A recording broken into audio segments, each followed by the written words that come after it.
Olá, bem-vindo à Rede Nuts. A Rede Nuts é um programa de desenvolvimento, capacitação e aperfeiçoamento online para profissionais de saúde. A Rede Nuts é desenvolvida pelo Nuts em parceria com o Ministério da Saúde. Seja bem-vindo!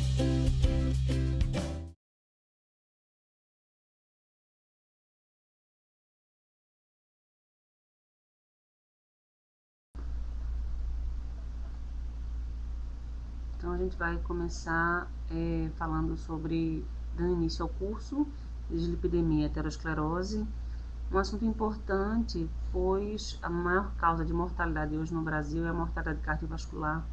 E dislipidemia, que é a alteração da gordura no sangue, e aterosclerose são doenças que não provocam sintomas. Portanto, a gente tem que realmente investigar e saber do que se trata para poder evitar uma mortalidade precoce, é uma mortalidade por doença cardiovascular. Então, o curso vai conter 12 aulas, onde a gente vai abordar minúcias do processo de dislipidemia, aterosclerose, quais são os pacientes de risco, os pacientes diabéticos, os pacientes portadores de HIV. Então, o assunto ele é bem extenso, está discriminado aqui todas as aulas, para que a gente possa debater sobre esse assunto. A gente vai começar primeiro falando o que é dislipidemia. Então, se a gente olha um tubo de ensaio com soro, com sangue coletado, a gente vai ver que a parte do soro ela é bem translúcida, no soro que não tem gordura, e essa parte do sangue que está bem turva, a gente percebe que essa parte turva ela corresponde a uma contaminação por gordura no sangue, então seria um soro lipêmico. Então, daí a gente pode inferir que existe um aumento das gorduras do sangue desse paciente. Então, o que é dislipidemia? É a alteração quantitativa das lipoproteínas plasmáticas, que são substâncias compostas de gordura, lipo e proteínas. E essas alterações quantitativas elas podem ser para mais ou para menos, dependendo da partícula que a gente está se referindo. Então, uma delas é o colesterol. O colesterol, na sua forma livre, ele é um componente estrutural das membranas das células animais e superfície de lipoproteínas. Existe também a sua forma esterificada. O que é isso? É a forma que é armazenada no interior da célula, ou as lipoproteínas, que a gente vai se referir agora. Então, 70% desse colesterol ele é sintetizado pelo organismo. O que tem é a importância dessa afirmação, que não só vem da dieta, como a gente reconhecidamente a medicina propagou durante muitos anos. Ela é sintetizada pelo organismo e tem como funções participar da formação dos sais biliares e dos hormônios esteroides, como cortisol e testosterona, além da vitamina D. Então, o colesterol é importante para as nossas funções orgânicas, sim, mas a gente tem que levar em consideração que também podem existir efeitos maléficos. Então, a gente pode ter um aumento ou redução dessas partículas dependendo de que fração de colesterol a gente esteja falando, e de fato é um dos distúrbios metabólicos mais comuns das sociedades industrializadas, em parte porque a gente aumenta a produção, mas em parte também porque existe uma associação com a alimentação indevida. É importante a gente entender que fatores se relacionam com a mortalidade de 20 anos para cá. Então, a gente vai ter hipertensão, a gente vai ter tabagismo, a gente vai ter o colesterol aqui colocado como a terceira maior causa de mortalidade na população mundial, certo? A gente vai ter ainda baixo peso, que seria desnutrição, sexo não seguro, como quinta causa, mas na sexta causa viria o baixo consumo de vegetais. Se a gente for listar dentre os 10 fatores de risco mais importantes para a mortalidade no ano de 2015, a gente vai ter pelo menos 7 sendo responsáveis pela alimentação, mortalidade cardiovascular e fatores de risco relacionados a essa mortalidade, ficou sendo o colesterol o terceiro deles aqui nessa escala. O que seria então o colesterol? Se a gordura, como essa gordura pode ser transportada? Por que é chamada lipoproteína? Então, se a gente for olhar aqui, o colesterol ele está no interior dessa substância, dessa molécula, e por fora a gente tem as apolipoproteínas. A gordura ela não pode circular livremente, o colesterol livre não pode circular pelo sangue, é preciso que ele esteja uma capa de proteína que o torne circulante. Então, isso dá essa estrutura que é a lipoproteína.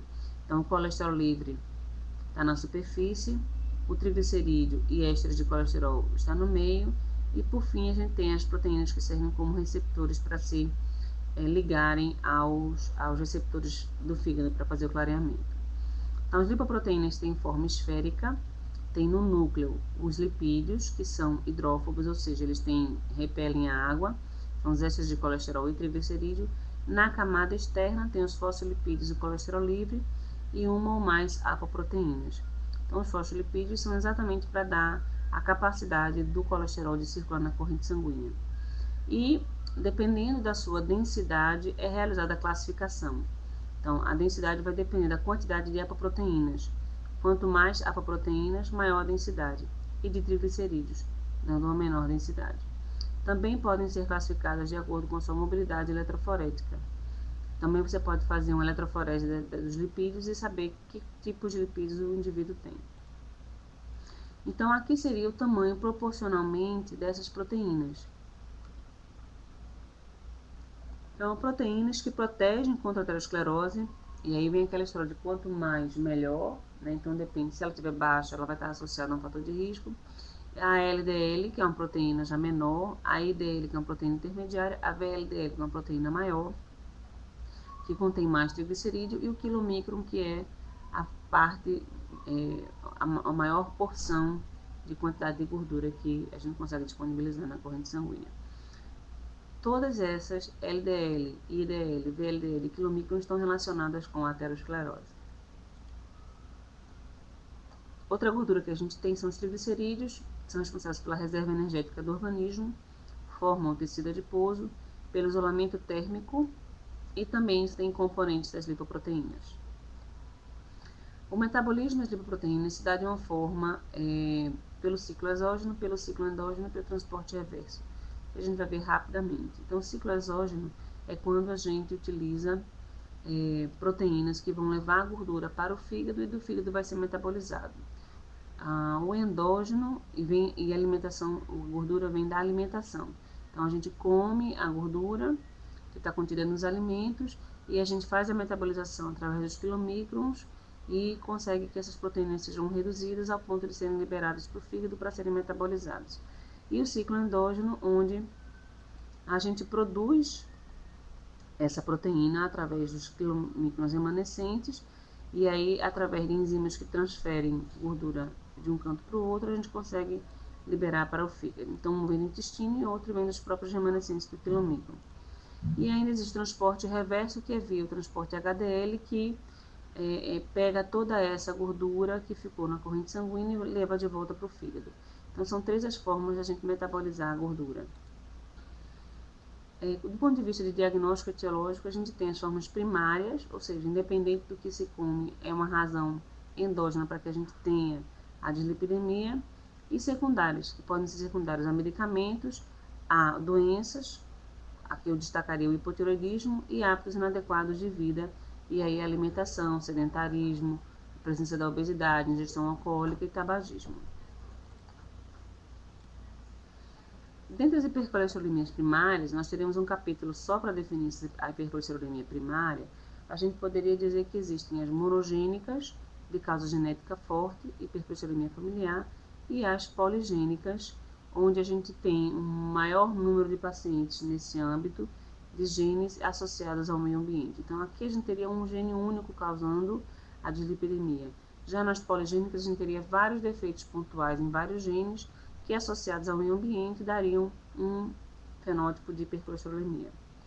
É interessante reparar que nos pacientes que têm hipercolesterolemia familiar heterozigótica, a gente vai ter, quando comparado àqueles pacientes com o mesmo nível de colesterol, uma mortalidade muito maior, então em homens e mulheres. Então de fato um fator de risco importantíssimo por ter elevados níveis de colesterol e daí provocar a presença de placas e doença aterosclerótica de uma forma mais intensa e mais precoce, levando a uma mortalidade cardiovascular mais precoce. a gente pode ter, dentre essa exposição, homozigóticos e heterozigóticos indivíduos normais. Os homozigóticos vão ter níveis de colesterol mais elevados, uma faixa etária mais precoce. Nos pacientes heterozigóticos, ou seja, que contém apenas uma mutação num alelo, a gente vai ter uma faixa etária intermediária. E os pacientes normais, sem a mutação, a gente vai ter a doença aterosclerótica se desenvolvendo numa fase mais tardia da doença. Então, aqui, se a gente for olhar, a gente falou que as doenças não têm manifestações, mas as hipercolesterolemias familiares, elas têm sim manifestações. A gente pode observar a presença do chantelasma, que são essas manchinhas ao redor dos olhos, a presença de algumas tumorações de gordura nas áreas extensivas das mãos e do tendão de Aquiles, e a presença dessas microlesões eruptivas que têm gordura nas suas estruturas relacionadas ao aumento do triglicerídeo. As dislipidemias secundárias, como a gente falou, o hipotireoidismo seria um deles, a síndrome nefrótica, doenças renais, insuficiência renal, o diabetes, um grande fator, a obesidade, icterícia obstrutiva e alcoolismo. Então, o que a gente encontra vai variar de um para o outro, mas, por exemplo, no hipotireoidismo a gente teria um predomínio de colesterol total, a síndrome nefrótica, um predomínio de colesterol total, o diabetes, um predomínio de triglicerídeo, a obesidade, um aumento de triglicerídeo com uma redução do colesterol HDL. Então, quando a gente vê um paciente com esse perfil, a gente imagina que esse paciente tem uma alteração metabólica importante. Medicamentos também podem ser responsáveis por aumento de colesterol e como causadores das dislipidemias secundárias a medicamentos. Então, um deles aqui seria o diurético, então, o famoso hidroclorotiazida ou furosemida seriam responsáveis. Beta-bloqueadores, anticoncepcionais, então os pacientes que vão fazer a utilização de anticoncepcional têm que monitorar pelo menos o nível de colesterol e triglicerídeo, corticoides, anabolizantes, estrógeno e progestágeno são anticoncepcionais, isotretinoína para tratamento de acne, imunossupressores como ciclosporina e inibidor da protease que são utilizados nos pacientes com HIV. Então, existe uma infinidade de medicamentos que podem também alterar os níveis de colesterol e é importante que se saiba quais podem ser alterados e em que momento podem ser alterados para que a gente possa reavaliar a substituição da medicação. Então, os diuréticos e beta-bloqueadores, por exemplo, são utilizados para o coração como antihipertensivos. Eles têm o poder de aumentar o triglicerídeo. Então, a gente tem que observar se é realmente necessário utilizar essas duas classes de drogas ou se nós podemos substituir por outra classe de drogas que seja mais protetora com relação ao perfil lipídico. Os hormônios, como anticoncepcionais, estrógeno e progestágenos, também aumentam bastante os triglicerídeos e reduzem o colesterol HDL. Também podem ser reavaliados no seu tratamento. Isotretinoína aumenta o colesterol total e triglicerídeo. Ciclosporina também aumenta o colesterol total e triglicerídeo, assim como os inibidores da protease. Então, por que devemos dosar os lipídios? Né? E como dosar? Então, o mais importante é saber que o colesterol não dói. Então, a gente tem que investigar ativamente para poder avaliar se vai ser tratado. Idealmente, o colesterol deve ser dosado com um jejum de 10 a 12 horas. Então, quando a gente pede para o paciente ficar em jejum, é exatamente para que a gente possa dosar o perfil lipídico e ter uma ideia ideal desses níveis em jejum. Idealmente também dosamos o colesterol total, o colesterol HDL e os triglicéridos. Esses são os mais importantes. O LDL também é extremamente importante, mas o LDL é utilizado calculando-se uma fórmula. E essa fórmula leva em consideração o colesterol total, o HDL e o triglicerídeo. E existe uma limitação na dosagem do colesterol LDL a depender desse triglicerídeo aqui, que seria um triglicerídeo abaixo de 400, para que a gente possa dosar o colesterol, fazer a fórmula que vai levar à dosagem do colesterol LDL. Quando a gente tem um nível de triglicerídeo acima de 400, a gente precisa medir diretamente o LDL. Agora, essa avaliação não é feita em todo o laboratório. Somente alguns laboratórios fazem a dosagem direta do colesterol LDL. Então, na avaliação diagnóstica, a gente leva em consideração os valores de referência. Os valores de referência para colesterol total, para triglicerídeo, para colesterol LDL e para HDL. Esses níveis de colesterol, especialmente o alvo que o paciente deve ser submetido, especialmente nos pacientes de risco, ele é bastante variável de diretriz para diretriz. Há uma tendência que a gente cada vez reduza mais os níveis de colesterol.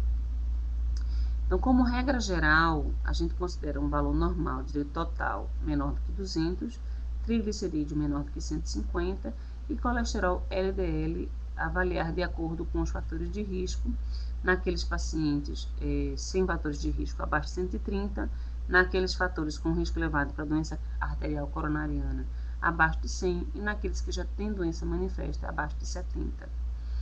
Esses níveis vão ser revistos na aula de tratamento. E o HDL acima de 40 em homens e 50 para mulheres.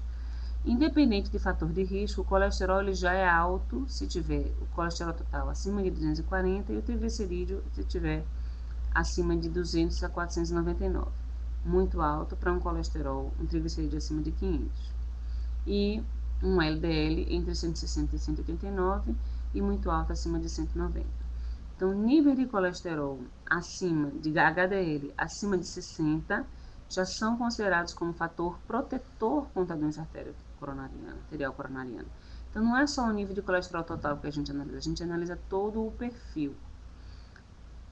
Um estudo de Framingham, que é um estudo interessante, que foi quem primeiro revelou o risco do colesterol LDL no risco de doença cardiovascular, refere uma relação direta do nível de LDL com as doenças cardiovasculares e inversa com o nível de HDL. Em relação à classificação, como a gente pode classificar? A gente pode classificar de acordo com o tipo de lipoproteína alterada, então hipercolesterolemia isolada, quando a gente tem um aumento de colesterol, hipertrigliceridemia isolada, quando a gente tem um aumento de triglicerídeo, mista, quando a gente tem aumento de colesterol total e aumento de triglicerídeo, como a gente viu, inclusive secundário ao uso de isotretinoína, como a gente viu secundário ao uso de algumas outras drogas como inibidor dos retrovirais, a terapia antirretroviral. E a gente pode ter HDL baixo com ou sem elevação de colesterol e triglicerídeo. Todos eles constituem um perfil de aumento de risco cardiovascular. Em relação à redução do colesterol LDL, a gente considera importante a conscientização de que é necessário reduzir o LDL em relação a eventos coronários. Então, por que a gente precisa? Primeiro, saber quem é a população de risco. Segundo, qual é o nível normal. E terceiro, como deve ser dosado. Porque quando a gente trata e reduz o colesterol LDL, a gente consegue reduzir os eventos cardiovasculares. Então, a gente trabalha com evidência científica. Se a gente for olhar esse gráfico, a gente tem vários estudos de 2004 até agora, certo? Envolvendo aqui embaixo nível de colesterol. Cada pontinho desse seria um estudo, e aqui o seu nome, certo? Os estudos em laranja seriam de prevenção primária e os estudos em amarelo de prevenção secundária. O que seria isso? Seria redução de mortalidade cardiovascular em quem já tem doença cardíaca, que seria a secundária, e em quem não tem, que seria a prevenção primária. Então, a prevenção secundária seria essa linha laranja e a prevenção primária seria essa linha amarela. Então, a gente observa que, tanto na prevenção secundária como na primária, a redução do nível de colesterol está relacionada com menos eventos cardiovasculares. Uma fórmula. E essa fórmula leva em consideração o colesterol total, o HDL e o triglicerídeo. E existe uma limitação na dosagem do colesterol LDL a depender desse triglicerídeo aqui, que seria um triglicerídeo abaixo de 400, para que a gente possa dosar o colesterol, fazer a fórmula que vai levar a dosagem do colesterol LDL. Quando a gente tem um nível de triglicerídeo acima de 400, a gente precisa medir diretamente o LDL. Agora, essa avaliação não é feita em todo o laboratório. Somente alguns laboratórios fazem a dosagem direta do colesterol LDL. Então, na avaliação diagnóstica, a gente leva em consideração os valores de referência. Os valores de referência para colesterol total, para triglicerídeo, para colesterol LDL e para HDL. Esses níveis de colesterol, especialmente o alvo que o paciente deve ser submetido, especialmente nos pacientes de risco, ele é bastante variável de diretriz para diretriz. Há uma tendência que a gente cada vez reduza mais os níveis de colesterol. Então, como regra geral, a gente considera um valor normal de total menor do que 200, triglicerídeo menor do que 150 e colesterol LDL avaliar de acordo com os fatores de risco naqueles pacientes sem fatores de risco abaixo de 130, naqueles fatores com risco elevado para doença arterial coronariana abaixo de 100 e naqueles que já têm doença manifesta abaixo de 70. Esses níveis vão ser revistos na aula de tratamento. E o HDL é acima de 40 em homens e 50 para mulheres. Independente de fator de risco, o colesterol ele já é alto se tiver o colesterol total acima de 240 e o triglicerídeo se tiver acima de 200 a 499. Muito alto para um colesterol, um triglicerídeo acima de 500. E um LDL entre 160 e 189 e muito alto acima de 190. Então, nível de colesterol acima de HDL acima de 60 já são considerados como fator protetor contra a doença arterial coronariana. Então, não é só o nível de colesterol total que a gente analisa todo o perfil.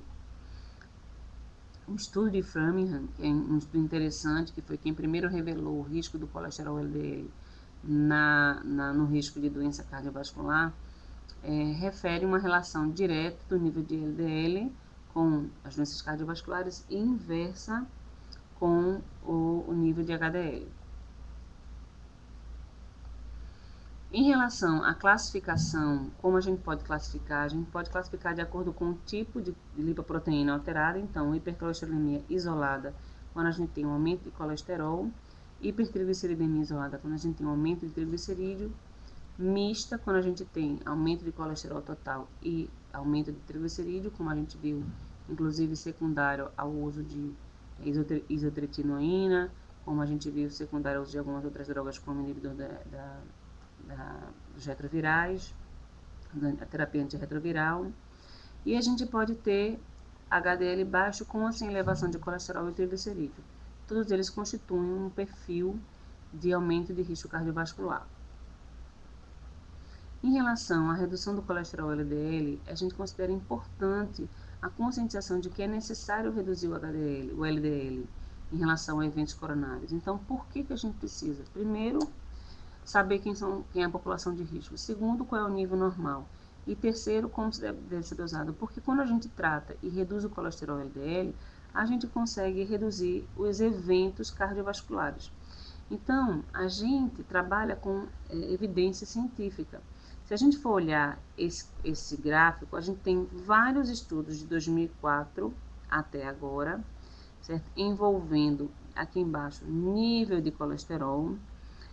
Cada pontinho desse seria um estudo, e aqui o seu nome, certo? Os estudos em laranja seriam de prevenção primária e os estudos em amarelo de prevenção secundária. O que seria isso? Seria redução de mortalidade cardiovascular em quem já tem doença cardíaca, que seria a secundária, e em quem não tem, que seria a prevenção primária. Então, a prevenção secundária seria essa linha laranja e a prevenção primária seria essa linha amarela. Então, a gente observa que, tanto na prevenção secundária como na primária, a redução do nível de colesterol está relacionada com menos eventos cardiovasculares. Então, por que é importante nós estarmos falando sobre colesterol LDL, nível de colesterol LDL, de triglicerídeo? Porque existem inúmeras evidências científicas que nos mostram que é importante tratar e que tratar para uma meta.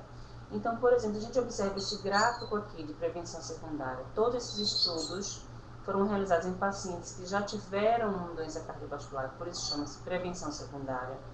E nessa outra linha amarela, aqueles pacientes de prevenção primária, essa linha amarela são pacientes que nunca tiveram nenhum evento, mas que também foram expostos a uma redução de colesterol.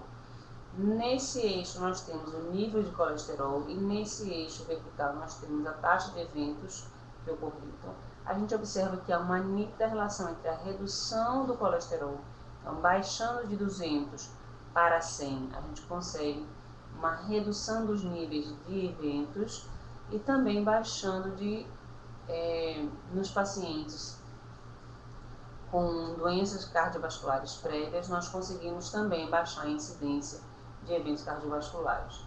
Então, à medida que os estudos foram sendo concluídos, a meta foi caindo. Então, a gente observa que o primeiro joint, primeira determinação de consenso foi 100, agora já está caindo para 70, e a gente observa que a curva de mortalidade continua caindo. Então, isso é muito importante, porque a gente só vai conseguir detectar nível de colesterol se for dosando no sangue, e a gente só vai conseguir orientar o nosso paciente se a gente tiver conhecimento de que a redução da mortalidade cardiovascular, tanto no paciente que já infartou, como no paciente que ainda não infartou, ou nas populações de risco, como por exemplo pacientes diabéticos, só vai se dar se a gente conseguir reduzir o nível de colesterol deles. Então, em conclusão, a gente pode dizer que há uma irrefutável associação causal entre a colesterolemia e o desenvolvimento da aterosclerose e doença cardiovascular, que as dislipidemias elevam colesterol LDL, colesterol não HDL e reduzem o HDL. São importantes fatores de risco para a aterosclerose, então, não é só o aumento do colesterol, mas a redução do colesterol, sobretudo o colesterol HDL, constitui um fator de risco importante para a aterosclerose. Há uma diminuição na concentração do LDL, há uma redução da mortalidade por doença cardiovascular, então vale a pena e devemos sempre buscar a redução do colesterol LDL. O tratamento, que nós vamos abordar em outro módulo, ele deve ser contínuo para não perder o efeito, e a avaliação de quem deve ser investigado e tratado também é um ponto importante na avaliação dos pacientes com doença aterosclerótica. Então, com isso, eu gostaria de concluir esse módulo do curso, apenas para dar início a toda a outra quantidade de aulas que teremos disponibilizadas no curso, sobre o que é dislipidemia e que fatores se levar em consideração. O próximo será sobre a aterosclerose, que nós abordaremos o que é a aterosclerose e uma forma de evitar. Muito obrigada, então, pela atenção. Chegamos ao fim. Nós do NUTS agradecemos a sua atenção. Você ficou com alguma dúvida? Acesse a plataforma de telesaúde HealthNet e entre em contato com um de nossos teleconsultores. Se você gostou, clique nas estrelinhas aqui embaixo e avalie o curso para liberar o seu certificado. E aguardamos a sua presença em nosso próximo curso.